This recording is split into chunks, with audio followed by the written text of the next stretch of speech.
House rules. Each speaker has 5 minutes.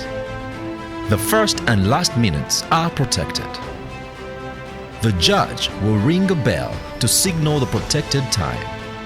The bell will ring continuously after 5 minutes.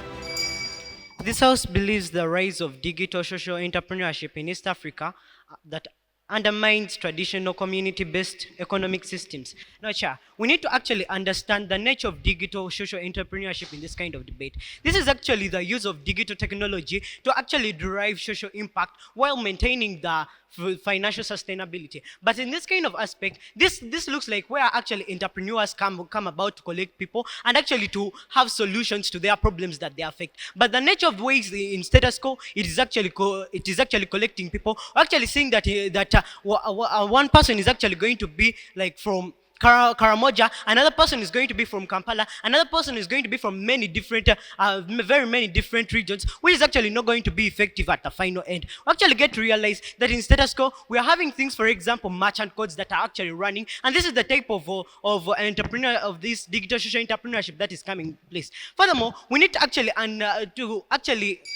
find out the nature of undermining that is actually in status quo. This is simply how to lower the quality of the other. And we're actually seeing that the traditional community-based economic systems actually where these businesses done with the aim of actually having a mutual relationship. Now, what does this actually bring? This actually moves that these traditional based economic systems should actually care for principles, for example, the social bonding, principles, for example, the unity, principles, for example, trust and community wealth. Now, in the aspect where we're actually seeing that these aspects are not actually being put into current situations. For example, we're actually seeing that in status quo, basing on what was there backward using the traditional community-based economic systems, we're actually seeing that communities could come together, bordering for the aspect of socialization, bordering the aspect of unity and other details to actually come in place to solve many different problems. This has actually been undermined by actually this digital social entrepreneurship. Now, Chair, what are we actually going to get at this final moment? We're actually seeing that in things of rising individualism have come up due to the rise of digital social entrepreneurship. This is simply where we're actually seeing that somebody is going to actually develop alone. Somebody is going to actually come in, get his development while not catering for the community. In this aspect, we're actually we're actually a STEAM proposition coming back to seek for middle income status quo. Where we're actually seeing that in status quo we're having things, for example, low income earning in Uganda, which is actually a part of East Africa. And if you are seeing this, what is our main goal in this? To seek for middle status income. And if you are to continue with this, we're going to actually see that while principles, for example, unity, principles like trust, principles like things, for example, community wealth is actually not being mimicked by things, for example, the digital social entrepreneurship. It is going to lead to no development, since actually development caters for aspects like socialization. And in this case where individualism is coming about, where we are not going to actually receive the development, the creative economy we're actually seeking for at the final end, we actually get to realize that according to Wikipedia and Unix blog, we get to realize that in 2023 we had approximately of 357.3 million people without internet access. And what does this actually show us currently? If these people are not actually getting internet access, we're not actually having things, for example, the economic bit of it, where it is going to lead to things, for example, economic exclusion. This is actually leaving out many sectors of people actually being left out. At the final moment, we're going to see that there's going to be actually things, for example, the digital illiteracy, which is actually going to cause a lot of things, for example, imbalanced economies in our world. I beg to rest.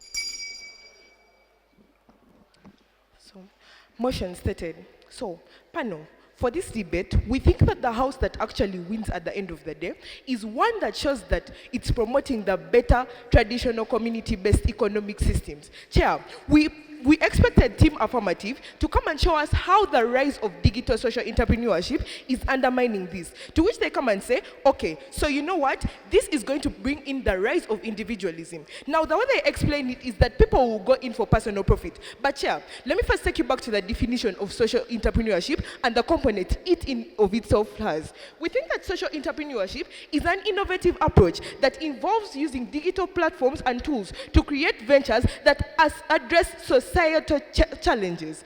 Even if there is profit maximization, we think that at the end of the day, if they are still addressing societal challenges, then we don't think that no man is an island. Now, Chair, they fail to give us what this digital social entrepreneurship even looks like at the end of the day. We think digital social entrepreneurship is the use of innovative solutions to solve the problems that are happening. Now, what do I mean by this? Now, Chair, giving you something like COVID-19, we think that traditional community-based economic systems, using their primitive methods, were not able to sustain the modernness of the problems that came up with COVID-19. Now, what do I mean by this? We think that during COVID-19, there was a rise of digital social entrepreneurship, like things using like Chikubo Online. What do I mean by this? Things like apps were created to connect the local market to other people. Therefore, they were still promoting the efficiency at the end of the day, to which we failed to get that on their side of the house. Now, Chair, we think that the rise of digital social entrepreneurship looks like this. We think that with more and more digital social entrepreneurship coming up, more and more people will be innovative in solving the problems that are there. Now, let me first give you a basic characterization of East Africa. We think that most of East Africa's development comes from the grassroots development. Now, what is the importance of this? We think that if the grassroots development and the rise of digital social entrepreneurship, which helps solve the problems in the grassroots development, is achieved, we think therefore we achieve more effectivity on our side of the house.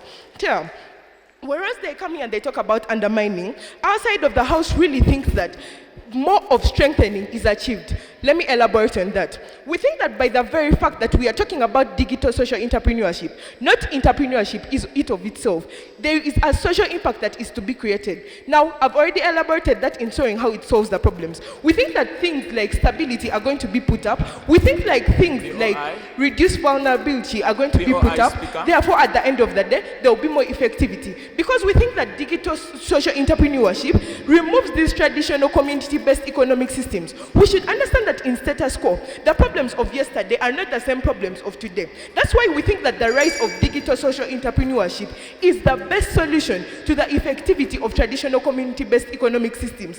Therefore, they work hand in hand. That doesn't undermine it, it rather strengthens it, like us Team Negative, what we are saying. Now, they come here and they talk about this continuous thing of individualism, where they say that things like unity, things like low output are not prioritized. Why do we think that this is irrelevant in tonight's case? We think that if it's social entrepreneurship and it's promoting accessibility, then there is still a connection at the end of the day.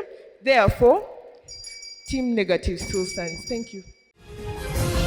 This is the High School Crossfire. We'll be back in a minute.